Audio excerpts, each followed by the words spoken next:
Question 3, find 5 rational numbers between 3/5 and 4/5।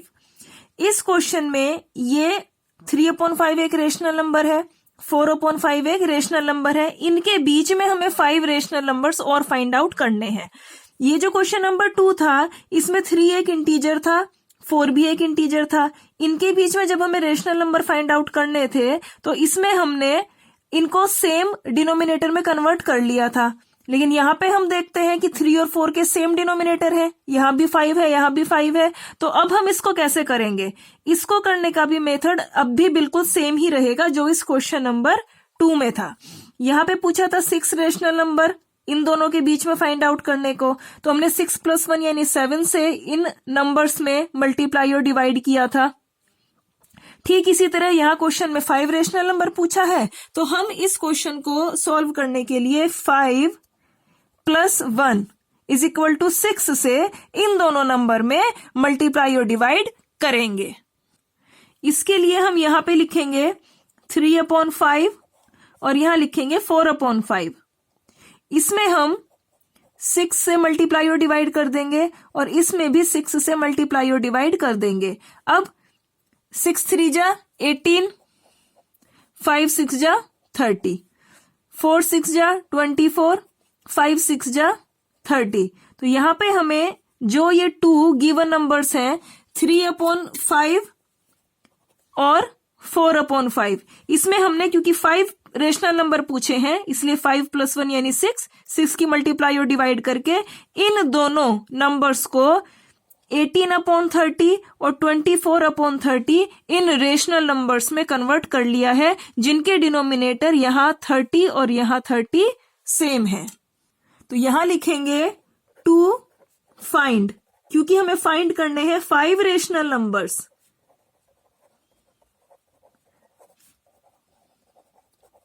यानी 5 rational numbers find करने के लिए किन के बीच? Between 3/5 and 4/5, multiplying and dividing these numbers. यानी कि इन दोनों नंबर्स को मल्टीप्लाई और डिवाइड करने पर किससे? 5 + 1 = 6 से, बाई 5 + 1 = 6 यानी 6 से। दैट इज 3/5 लिखा, इसमें मल्टीप्लाई और डिवाइड करा 6 से, एंड 4/5 लिखा, इसमें मल्टीप्लाई और डिवाइड करा 6 से। 6 3 जा 18, 5 6 जा 30, 4 6 जा 24, 5 6 जा 30। सो रेशनल नंबर्स कौन से हो गए? यहां लिखा 18/30 और यहां लिखा 24/30। अब 18 के बाद 19/30, 20/30, 21/30, 22/30, 23/30। तो हम काउंट करते हैं 1 2 3 4 5। यहां पे हमें टोटल 5 रेशनल नंबर्स मिल चुके हैं, जो कि हमसे क्वेश्चन में पूछे थे किन के बीच। अब ये क्योंकि 18/30 है, इसको हम क्या लिख सकते हैं? 2 9 जा 18, 2 1 जा 2, 2 5 जा 10, 3 3 जा 9, 3 5 जा 15। तो ये 18/30 क्या है? ये है 3/5 ये, और 24/30 इसको 3 से डिवाइड करें, 3 8 जा 24, 3 10 जा 30, 2 4 जा 8, 2 5 जा 10। तो ये 24/30 है, 4/5। तो हमने 3/5 और 4/5 के बीच में 5 रेशनल नंबर्स फाइंड आउट कर दिए हैं। यही हमें क्वेश्चन में कहा गया था। सो ये आर ऑल रेशनल नंबर्स, ये तो सारे की सारे रेशनल नंबर्स हैं, जिनमें से where 19/30, 20/30, 21/30, 22, upon 30, 23 upon 30 are required, जो हमें चाहिए थे।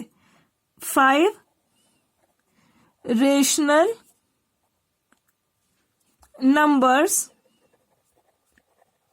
बिटवीन, किन के बीच में?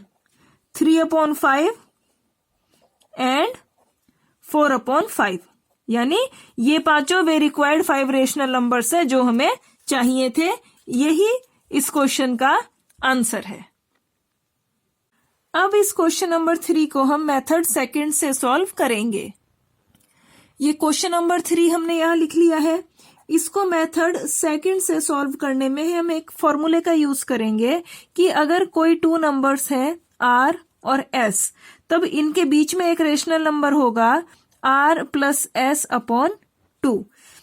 क्वेश्चन में पूछा है कि find 5 rational numbers between 3/5 and 4/5, कि इन दोनों के बीच में 5 रेशनल नंबर बताइए। इस क्वेश्चन में हम क्योंकि इस फॉर्मूले का यूज करेंगे, तो हम पहले फॉर्मूला यहां बताते हैं कि rational number between R and S क्या होता है? R plus S upon 2। अब इस फॉर्मूले को हम आगे लेके चलते हैं, जैसे कि क्योंकि हमें 3/5 और 4/5 के बीच में निकालना है रेशनल नंबर, तो हम मान लेते हैं R तो है 3/5 और S है 4/5। तब इन दोनों के बीच में रेशनल नंबर इस फॉर्मूले से हो जाएगा। R की जगह रखेंगे हम 3/5 प्लस S की जगह रखा 4/5 अपॉन 2।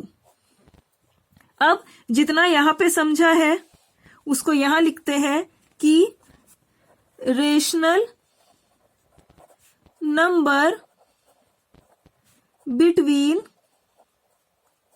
R यानी 3/5 एंड S यानी 4/5 क्या हो गया? इज इक्वल टू R की जगह 3/5 प्लस S की जगह 4/5 अपॉन में 2 इक्वल टू, ये लाइन खींच के हमने लिखा 2। यहां पे इन दोनों के बीच में प्लस का साइन है, एलसीएम लेंगे हम। यहां भी 5 है, यहां भी 5 है, एलसीएम आ गया 5। 5 1 जा 5, 1 इंटू 3 यानी 3 प्लस 5 1 जा 5, 1 इंटू 4 यानी 4 इक्वल टू, ये लाइन खींच के 2 लिखा। 4 प्लस 3 हो गया 7 और 5 2 के मल्टीप्लाई में चला गया, तो हमें मिल गया 7/5 2 जा 10, यानी हमें रेशनल नंबर बिटवीन मिल चुका है किसके? 3/5 और 4/5 के बीच में, कि 3/5 और 4/5 के बीच में रेशनल नंबर है 7/10। तो अब रेशनल नंबर्स कितने हो जाते हैं हमारे पास? Now the rational numbers are, कौन से हो गए? 3/5, 4/5 और इनके बीच में हमने फाइंड आउट किया 7/10। अब पूछे 5 है, एक तो हमें मिल चुका है। अब हम इन दोनों के बीच में एक रेशनल नंबर फाइंड आउट करेंगे, तो लिखते हैं कि रेशनल, ठीक यही लाइन, नंबर बिटवीन, यहां पे हो जाएगा 3/5 एंड 7/10। तो क्या हो जाएगा? ठीक इस फॉर्मूले से अब R की जगह हो जाएगा 3/5 प्लस S की जगह हो जाएगा 7/10 अपॉन 2। इसको सॉल्व करेंगे, ये लाइन खींची, लिखा 2। अब यहां पे 5 और 10 का एलसीएम आ जाएगा 10। 5 2 जा 10, 2 इंटू 3 यानी 6 प्लस 10 1 जा 10, 1 इंटू 7 7 इक्वल टू, लाइन खींच के लिखा 2। 6 प्लस 7 हो जाता है 13 और ये 10 2 के मल्टीप्लाई में चला गया, तो हमें मिल गया 13 अपॉन 2 इंटू 10 यानी 20। तो इन दोनों के बीच में हमें ये रेशनल नंबर मिल गया। तो अब कितने क्या हो गए rational numbers? Now the rational numbers are 3/3, 7/10 and 4/5 is equal to, अब आर की जगह 7/10, इस आर की जगह 7/10 प्लस एस की जगह 4/5/2। इसको सॉल्व करेंगे, इक्वल टू का साइन, ये लाइन खींच के लिखा 2। 7/10 और 4/5, 10 और 5 का एलसीएम आ जाएगा 10। 10 1 जा 10, 1 इंटू 7 7 प्लस 5 2 जा 10, 2 into 4 8 is equal to 7 plus 8 हो गया 15 अपॉन में 2 इंटू 10 हो जाएगा 10, क्योंकि 2 के मल्टीप्लाई में आ गया। अब होगा 15 अपॉन 2 इंटू 10 यानी 20। तो अब रेशनल नंबर्स कौन से हो गए, लिखेंगे now the rational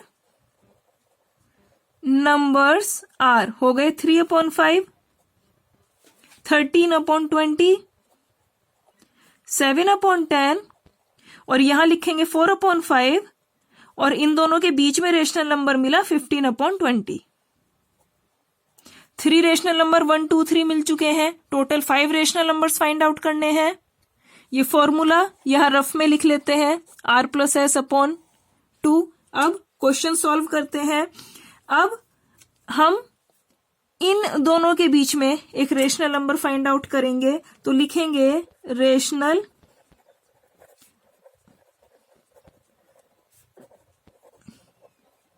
number between 3/5 and 13/20। क्या हो जाएगा, r की जगह 3/5 प्लस s की जगह 13/20/2 इज इक्वल टू, ये लाइन खींच के लिखा 2।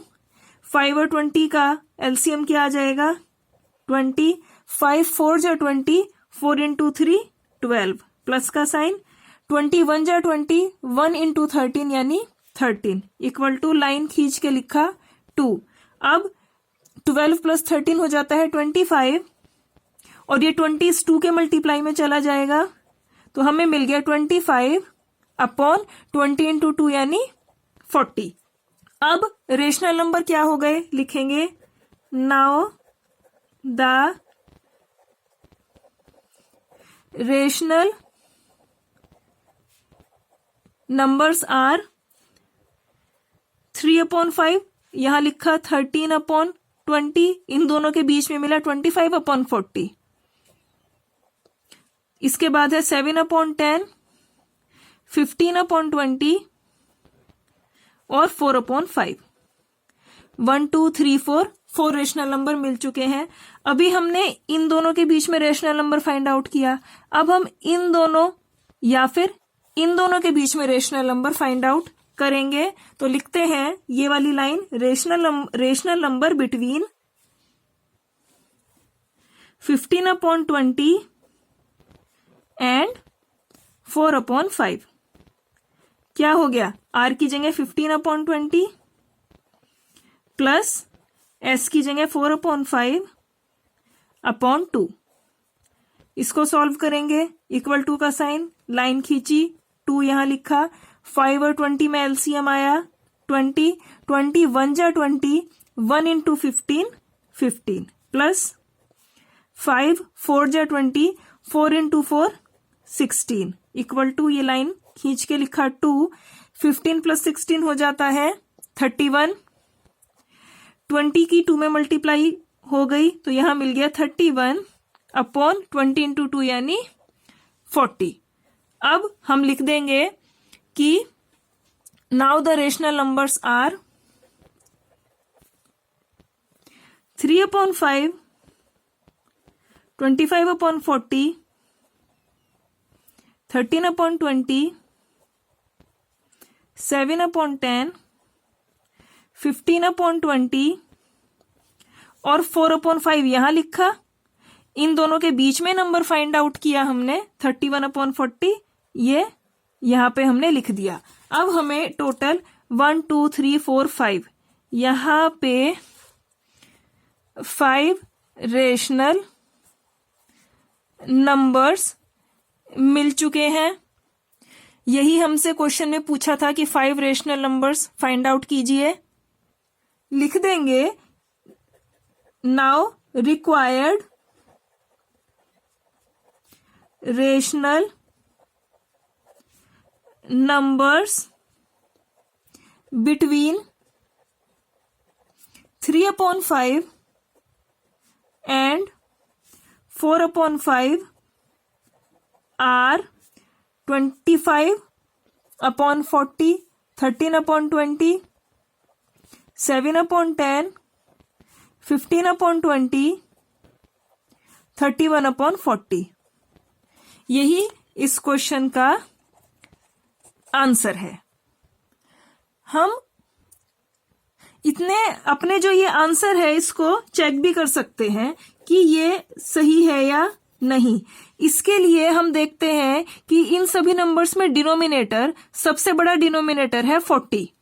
तो इसके लिए जितने भी बाकी और हैं उन सबके डिनोमिनेटर को हम इस बड़े नंबर 40 में कन्वर्ट करेंगे। जैसे ये है 3/5, इनको हम यहां लिख लेते हैं 25/40, 13/20, 7/10, 15/20, 31/40 और 4/5। अब 3/5 है, इसको 40 में हम डिनोमिनेटर को कैसे कन्वर्ट करेंगे? अगर हम इस 3/5 में 8 से ऊपर डिनोमिनेटर और डिनोमिनेटर में 8 से मल्टीप्लाई कर दें तो 5 8 जा 40 हमें मिल जाता है। 8 3 जा 24। तो हमने 3/5 को कन्वर्ट कर लिया 24/40 में। अब 25/40 तो है ही, इसको यहां पे अपना हमने लिख लिया। अब है 13/20, इसका डिनोमिनेटर 40 में कैसे कन्वर्ट होगा? अगर हम इसमें 2 से मल्टीप्लाई और डिवाइड कर दें तो 20 × 2 होता है 40, 13 2 जा 26। तो इसको भी हमने कन्वर्ट कर लिया 26/40। ये 3 हम कन्वर्ट कर चुके हैं। अब आता है 7/10। इसको डिनोमिनेटर को 40 में कन्वर्ट करने के लिए इसमें हम 4 से मल्टीप्लाई और डिवाइड कर दें। 4 × 10 हो गया 40 और 7 4 जा 28। तो इसको हमने लिख दिया 28/40। अब आता है 15/20। इसके लिए हम इसमें 2 से मल्टीप्लाई और डिवाइड कर दें तो 15 × 2 होता है 30, 20 × 2 40। तो इसको हमने लिख दिया 30/40। अब 13/40 तो ऑलरेडी डिनोमिनेटर 40 है, यहां पे लिख दिया। अब है 4/5। 4/5 में डिनोमिनेटर को 40 में कन्वर्ट करना है। 8 से मल्टीप्लाई डिवाइड कर दें। 5 8 जा 40, 8 4 जा 32। तो इसको हमने लिख दिया 32/40। तो यहाँ पे 1 2 3 4 5 6 7, 1 2 3 4 5 6 7। तो हम देखते हैं कि क्या हमारा आंसर करेक्ट है। यस, क्योंकि 24 के बाद आया 25, इन सबके डिनोमिनेटर 40 है। हमने इस क्वेश्चन को जब मेथड फर्स्ट से सॉल्व किया था यहाँ पे, तो हमने इनका जो डिनोमिनेटर था वो सेम बनाया था, 30 किया था।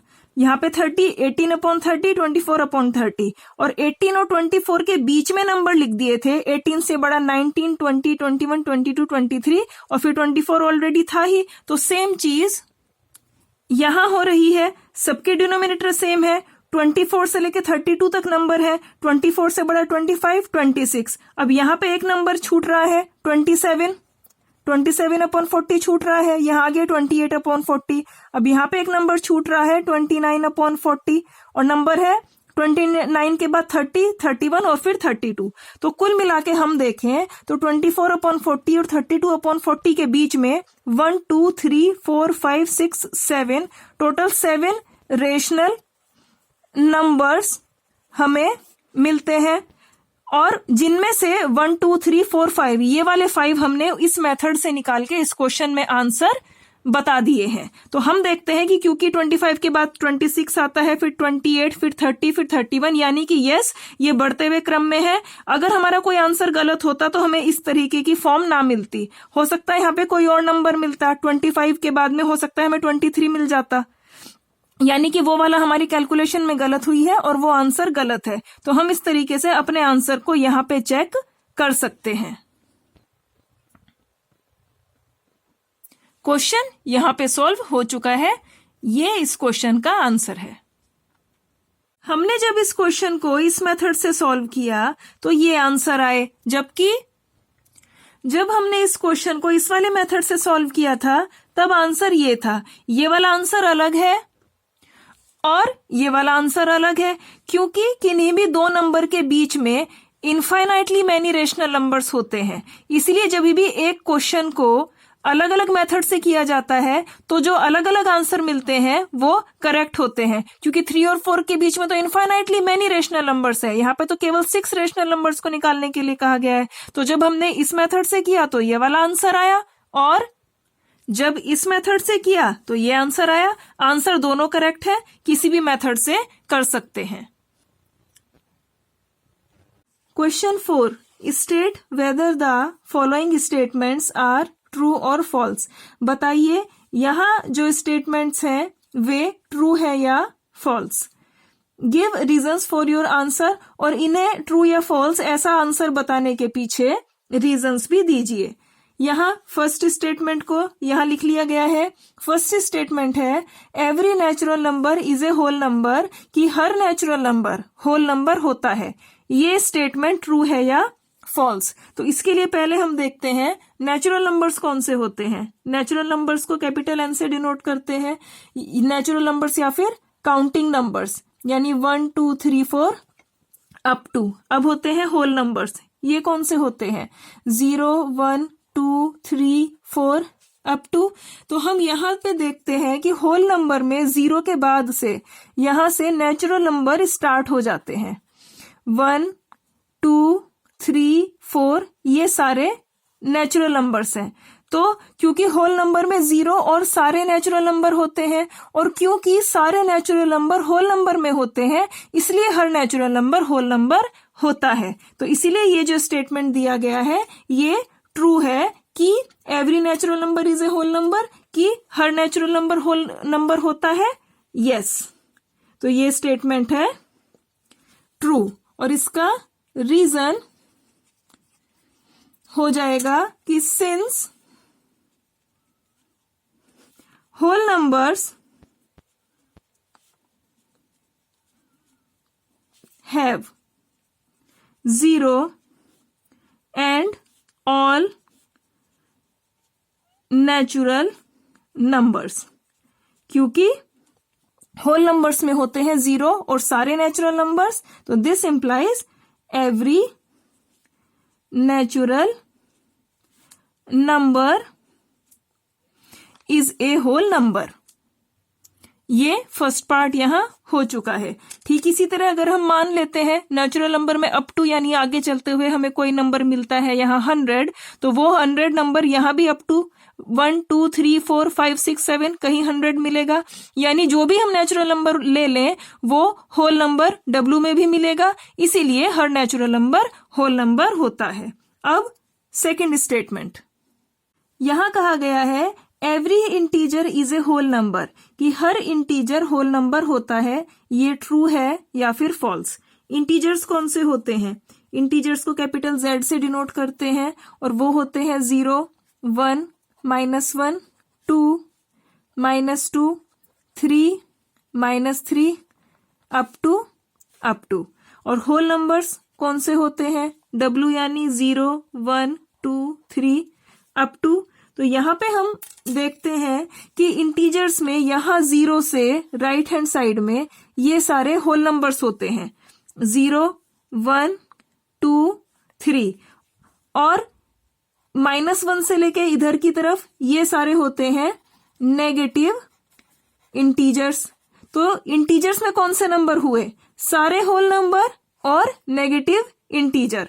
तो और यहाँ पे कहा गया है कि बताइए कि हर इंटीजर होल नंबर होता है, ऐसा कहा गया है। ये ट्रू है या फॉल्स? तो हम देखते हैं हर इंटीजर होल नंबर नहीं होता है, केवल 0 और पॉजिटिव इंटीजर ये 0 है, और यहां से इधर ये 1 2 3 ये सारे होते हैं पॉजिटिव इंटीजर 0 और ये होते हैं नेगेटिव इंटीजर। तो केवल 0 और पॉजिटिव इंटीजर यही होल नंबर होते हैं। इसके अलावा भी कुछ इंटीजर्स हैं जो कि नेगेटिव है, जो होल नंबर नहीं है। इसलिए ऐसा कहना कि हर इंटीजर होल नंबर होता है ये फॉल्स है। इसीलिए ये जो स्टेटमेंट है ये है फॉल्स। और इसका रीजन ये है, पहले हम बताएंगे कि z is equal to 0, 1, 2 up to -1, -2 up to, और होल नंबर्स कौन से होते हैं 0, 1, 2, 3 अप टू। तो बताएंगे सिंस इंटीजर्स यानी z integers have whole numbers 0 से लेके यहां तक, होल नंबर्स एंड इतना यानी नेगेटिव इंटीजर्स।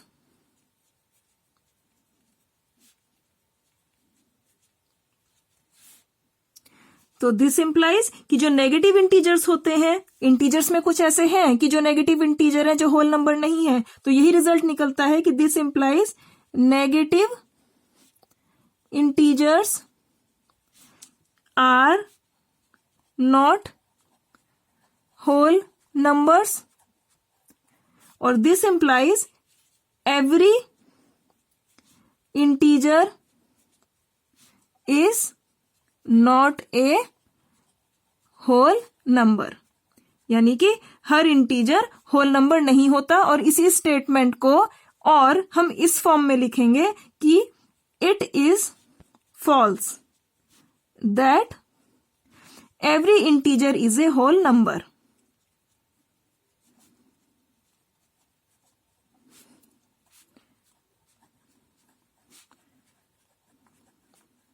ये क्वेश्चन यहां पे हो चुका है।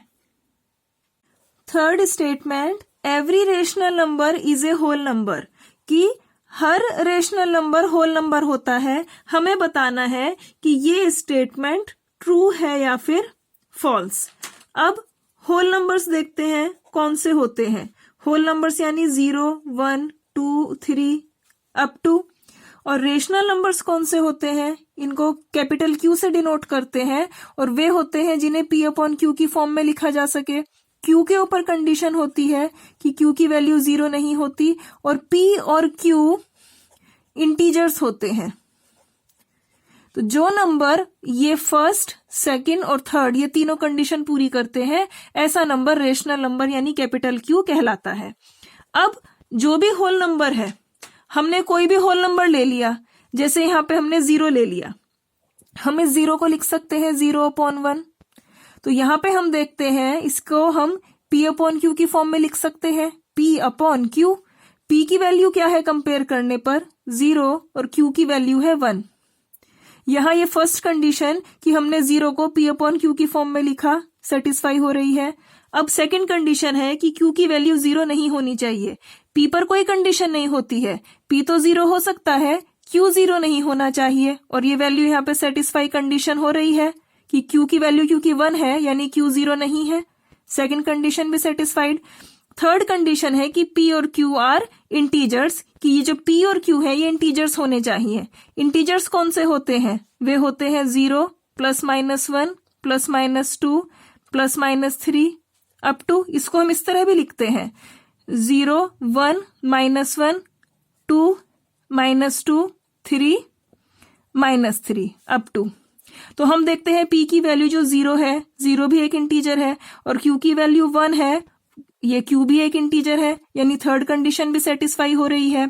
तो यानी कि हमने होल नंबर में इस 0 को एक रेशनल नंबर बता दिया है। इसी तरीके से अगर हम कोई भी आगे होल नंबर ले लें, जैसे 3 ले लें, 7 ले लें या 9 ले लें, इसी तरह उसके अपॉन में भी 1 लिखकर हम इसको भी एक रेशनल नंबर प्रूव कर देंगे। तो यानी हर होल नंबर को हम उसके अपॉन में 1 लिखकर उसको रेशनल नंबर कह सकते हैं, यानी कि सारे रेशनल नंबर, सारे होल नंबर रेशनल नंबर होते हैं। अब यहाँ पे कहा गया है कि every rational number is a whole number, कि हर रेशनल नंबर होल नंबर होता है, ये बताइए सही है या गलत है। तो हम अगर ऐसा रेशनल नंबर कोई ढूंढ दें जिसका डिनोमिनेटर 1 ना हो, यहाँ पे ध्यान देना है कि जब भी हमने इन होल नंबर को रेशनल नंबर में कन्वर्ट किया है तो हमेशा इनका अपॉन में यानी डिनोमिनेटर में हमने 1 रखा है। यानी ये सारे होल नंबर रेशनल नंबर तब होंगे जब इन सब का डिनोमिनेटर 1 है। तो अगर हम कोई ऐसा रेशनल नंबर ढूंढ दें जिसका डिनोमिनेटर 1 ना हो, तब हम कह सकते हैं कि हाँ कुछ ऐसे रेशनल नंबर हैं जो होल नंबर नहीं है, तो तब ये स्टेटमेंट हमारा फॉल्स हो सकता है। तो हम देखते हैं कि एक ऐसा रेशनल नंबर जैसे 4/7 है, यहाँ पे जो डिनोमिनेटर है वो है 7, तो इसका डिनोमिनेटर 1 नहीं है, यानी कि ये एक ऐसा रेशनल नंबर है जो होल नंबर नहीं है। क्योंकि अगर हम एक ऐसा रेशनल नंबर लें, मान ले 7, उसका डिनोमिनेटर हम 1 लें, तो 7/1 को हम वापस से 7 लिख सकते हैं और कह सकते हैं कि ये एक ऐसा रेशनल नंबर है जो होल नंबर है, क्योंकि इसका डिनोमिनेटर 1 था। लेकिन ये जो एक रेशनल नंबर है ये ऐसा होल नंबर है जिसका डिनोमिनेटर 1 नहीं है, यानी कि इसको हम इस फॉर्म में नहीं लिख सकते हैं। तो यानी कि हर रेशनल नंबर होल नंबर नहीं होता है, यानी कि ये जो स्टेटमेंट है ये फॉल्स है। तो सबसे पहले लिखेंगे हम फॉल्स और फिर हेडिंग डालेंगे रीजन। और सबसे पहले यहाँ पे हम डिफाइन करेंगे रेशनल नंबर्स को कि रेशनल नंबर क्या होते हैं। रेशनल नंबर्स आर कौन से, जो P/Q की फॉर्म में हो, Q is not equal to 0 and P and Q are integers. अब होल नंबर्स कौन से होते हैं, 0, 1, 2, 3, 4।